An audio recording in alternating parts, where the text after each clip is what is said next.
Hi viewers, welcome to our channel. ప్రస్తుతం మనతో పాటు దాము బాలాజీ గారు సీనియర్ జర్నలిస్ట్ ఉన్నారు. వారితో ఒకసారి మాట్లాడదాం. సార్ నమస్కారం సార్. నమస్తే. సార్, తిరుపతి దేవస్థానంలో తొక్కిసలాట జరగడం ఇప్పుడు మొత్తం కూడా దేశవ్యాప్తంగా కూడా చర్చనీయాంశంగా మారిపోయింది సార్. మరి ఈ తొక్కిసలాట ఎలా జరిగింది, దీంట్లో కుట్ర కోణం ఉందని కూడా చాలా మంది మాట్లాడుతున్నారు.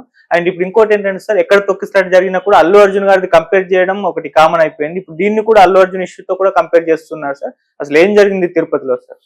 మనం చూసాం అల్లు అర్జున్ విషయంలో ఎంత, అది కూడా దేశవ్యాప్త సంచలనం సృష్టించింది.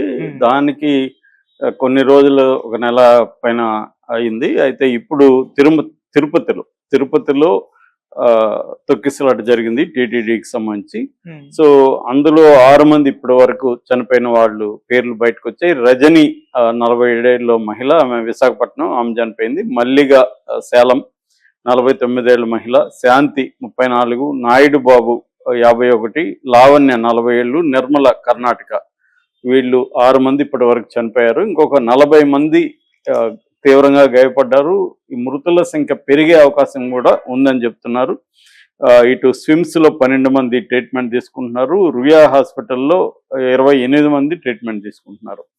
సో దీని పట్ల ఒక విభ్రాంతి వ్యక్తం చేశారు. మోడీ కానీ, చంద్రబాబు, జగన్, లోకేష్, పవన్ కళ్యాణ్ అందరూ కూడా స్పందించారు. నివేదిక కూడా చంద్రబాబు తెప్పించుకున్నాడని చెప్తున్నారు. ఈ రోజు ఆయన అక్కడికి వెళ్ళి, తిరుపతికి వెళ్ళి ఇవన్నీ ఆయన స్వయంగా పరిశీలించి దానికి బాధ్యులు ఎవరు ఏంటి అనేది చర్య తీసుకునే అవకాశాలు కనిపిస్తున్నాయి. అలాగే టీటీడీ చైర్మన్ బిఆర్ నాయుడు కూడా దిగ్భ్రాంతి వ్యక్తం చేస్తూ టీటీడీ చరిత్రలో ఎప్పుడు ఇలా జరగలేదు, ఇదే ఫస్ట్ టైం అని చెప్పారు. అసలు ఏం జరిగింది, ఎందుకు జరిగింది అనేది మనం చూస్తే, మామూలుగా ఇప్పుడు ఒకటి సంక్రాంతి వస్తుంది, రెండోది వైకుంఠ ఏకాదశి, ద్వాదశి ఏకాదశి. ఈ సందర్భంగా ఎప్పుడు కూడా ఎవ్రీ ఇయర్ లక్షల సంఖ్యలో ఉంటారు. మామూలుగా అయితే ఎవ్రీడే 60,000 నుంచి 1 lakh లోపల భక్తులు తిరుమలకి వెళ్తుంటారు. ఈ సీజన్లో మాత్రం లక్షల మంది వస్తారనమాట. సో ఇప్పుడు ఏమైందంటే, మొన్న ఏం ప్రకటించారంటే, ఈ రోజు 9వ తేదీ మార్నింగ్ 5 గంటల నుంచి వైకుంఠ ద్వార దర్శనానికి టోకన్స్ ఇష్యూ చేస్తామని టీటీడీ ప్రకటించింది.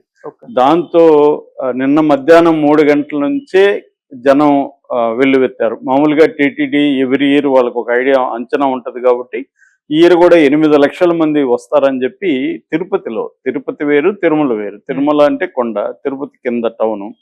సో తిరుపతిలో 9 కేంద్రాల్లో 95 టోకన్ సెంటర్ని ఏర్పాటు చేశారు. సో కానీ పెద్ద ఎత్తున జనం రావడం మొదలుపెట్టారు. ఫస్ట్ ఏమో శ్రీనివాసం అనే ప్లేస్ దగ్గర ఫస్ట్ జరిగింది ఒక సంఘటన. ఆ సంఘటనలో మల్లిగానే తమిళనాడు సేలం మహిళ చనిపోయిందని చెప్తున్నారు. దాంతో ఎస్పీ సుబ్బారెడ్డి వచ్చి అక్కడ పర్యవేక్షించారు. దాని తర్వాత బైరాగ్ పట్టణ అని ఉంటుంది, అక్కడ రామనాయుడు స్కూల్ దగ్గర ఒక సెంటర్ ఉంది. అక్కడ ఏమైందంటే, ఇప్పటి వరకు వస్తున్న సమాచారం ప్రకారం అక్కడ కూడా పెద్ద ఎత్తున వచ్చేసారు. వీళ్ళకి సరైన ఏర్పాట్లు ఇటు పోలీసులు కానీ, ఇటు టీటీడీ కానీ చేయలేదని చెప్తున్నారు. అంటే మామూలుగా అయితే ఏం జరుగుతుందంటే, దగ్గర కొన్ని హాల్స్ ఏర్పాటు చేసి ఆ హాల్స్లో పెట్టేసి ఒక్కొక్క బ్యాచ్ని బయటికి వదులుతారు జనరల్గా అయితే. ఈసారి ఏంటంటే వీధుల్లోనే క్యూలోకి వెళ్ళిపోయారు, క్యూలో తోసేస్తారు. వాళ్ళు గంటల సేపు వెయిట్ చేస్తున్నారు. వాళ్ళకి వాటర్ కానీ, ప్రసాదాలు కానీ ఏమీ కూడా ఇవ్వలేదన్నమాట. చిన్నపిల్లల దగ్గర నుంచి, ముసలి వాళ్ళ దగ్గర నుంచి ఆ క్యూలో గంటలు నిలబడి వాళ్ళు అరుపులు, కేకలు అలాగంతా చూస్తున్నారు. కానీ టీటీడీ కానీ, తిరుపతి సంబంధించిన పోలీస్ డిపార్ట్మెంట్ కానీ సరిగ్గా స్పందించలేదని భక్తులే, నేను చాలా వీడియోలు చూశాను, భక్తులు తీవ్రంగా ఆరోపిస్తున్నారు. మేము నిన్నటి నుంచి వెయిట్ చేస్తున్నామని. ఎందుకంటే పెద్ద ఎత్తున వచ్చినప్పుడు రేపు మార్నింగ్ కదా, రేపు రండి అంటే కుదరదు. ఎందుకంటే ముందుగానే వెళ్ళిపోతారు వీళ్ళు, ఎక్కడెక్కడి నుంచో వివిధ రాష్ట్రాల నుంచి వచ్చుంటారు. సో అలాగా వాళ్ళు ఉండిపోయారు. అంటే 8 లక్షల మంది వస్తారని తెలిసినా కూడా దానికి తగినట్టుగా టీటీడీ కానీ, పోలీసు కానీ ఏర్పాట్లు చేయలేదని చెప్తున్నారు.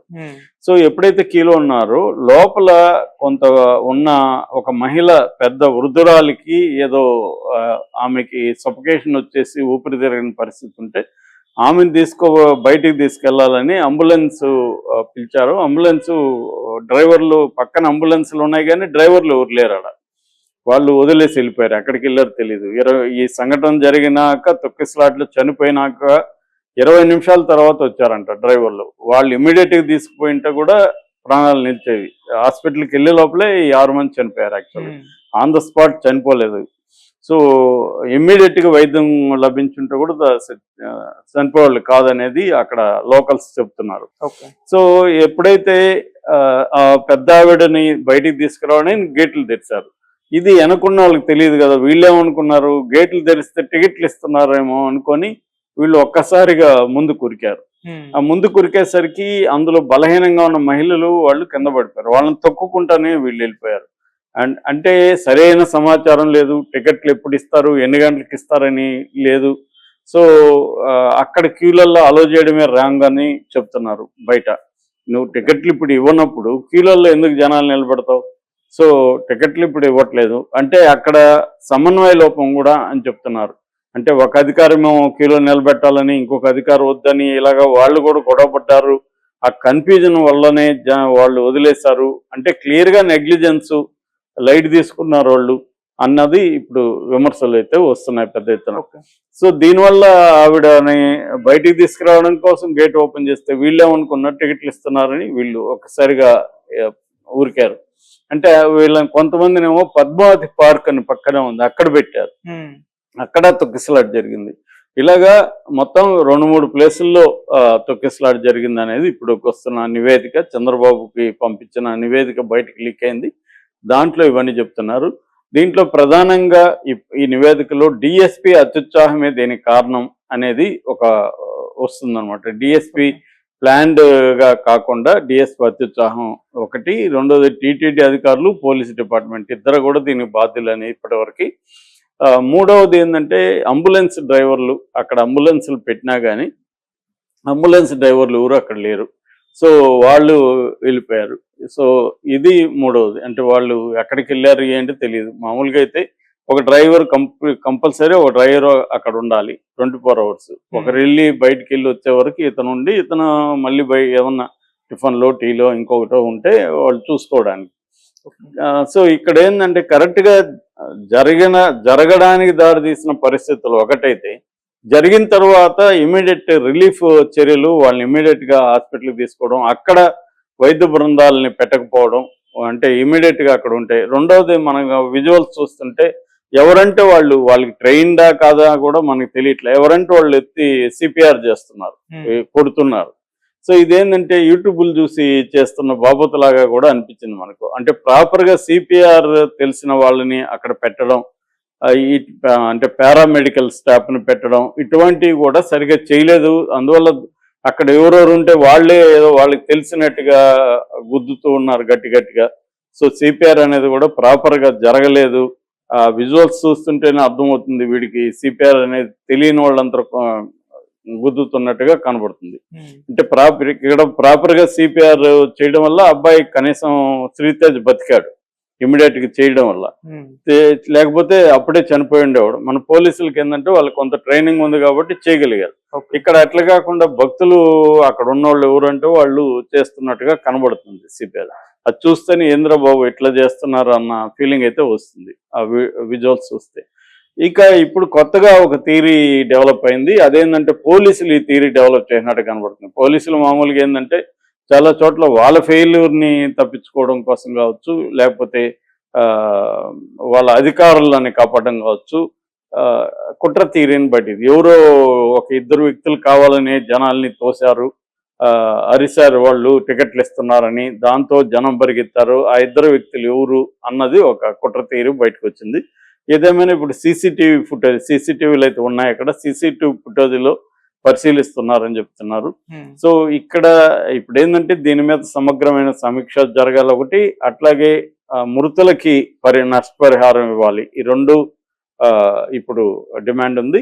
మామూలుగా ఇంకొక వైసీపీ కానీ వీళ్ళు చేస్తున్నది ఇదే జగన్ పీరియడ్లో జరుగుంటే పవన్ కళ్యాణ్ ఈ పాటికి వెళ్ళిపోయి అక్కడ డ్రామాలంతా చేసేవాడు, చంద్రబాబు తీవ్రంగా ఇది చేసేవాడు, తెలుగుదేశం మీడియా అంతా కూడా దీన్ని జగన్ మీద నెట్టేసి ఉండేవాళ్ళు. ఇప్పుడేమో మళ్ళీ ఇటువంటి జరగకుండా చూసుకోండి అని తీవ్ర దిగ్భ్రాంతి ఈ మాటలు మాట్లాడుతున్నారనేది అంటుంది. ఎప్పుడైనా ఏది జరిగినా రాజకీయాలకు అతీతంగా ఏది ఉండదు కాబట్టి అదొక అంశం. రెండోదేమో అల్లు అర్జున్కి మాత్రం ఇక్కడ అల్లు అర్జున్ బాధ్యుడని ఆయన మీద కేసు పెట్టి అరెస్ట్ చేశారు. మరి దీని మీద ఎవరిని అరెస్ట్ చేయాలి? దేవుడిని అరెస్ట్ చేయాలా?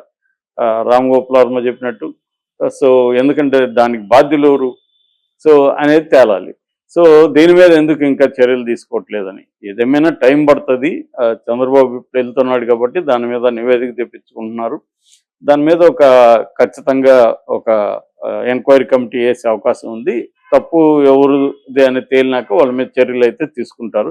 బట్ ఇమీడియట్గా చర్యలు తీసుకోకపోతే మాత్రం జనాల్లో కానీ ఇటు భక్తులు, ఇది కూడా నేషనల్ వైడ్ అంశం కాబట్టి నేషనల్ మీడియా దీన్ని కవర్ చేస్తుంది. సో చాలా మందికి ఏంటంటే తిరుపతి తిరుమలకి తేడా కూడా తెలియదు, తిరుమలలోనే అనుకునే అవకాశం కూడా ఉంది. అందువల్ల కూడా ఒక గందరగోళం ఏర్పడే అవకాశం ఉంది. ఆల్రెడీ ఇప్పుడు ఏకాదశి ఈ రోజు మార్నింగ్ నుంచి ఏకాదశి దర్శనానికి వైకుంఠ ద్వార దర్శనం ఉంది. అట్లాగే ఈ 4-5 రోజులు ఈ వారం అంతా కూడా చాలా పెద్ద ఎత్తున భక్తులు వచ్చే అవకాశం ఉంది. సో ఇప్పుడు ఒకటేమో ఈ సంఘటన జరిగిన దానికి బాధ్యులైన వాళ్ళ మీద చర్య తీసుకోవడం, రెండవది ఇటువంటి జరగకుండా ఈ వారం చాలా పకడ్బందీగా ఏర్పాట్లు చేయడం, ఈ రెండు అవసరం అయితే ఉంది. Okay sir, thank you so much.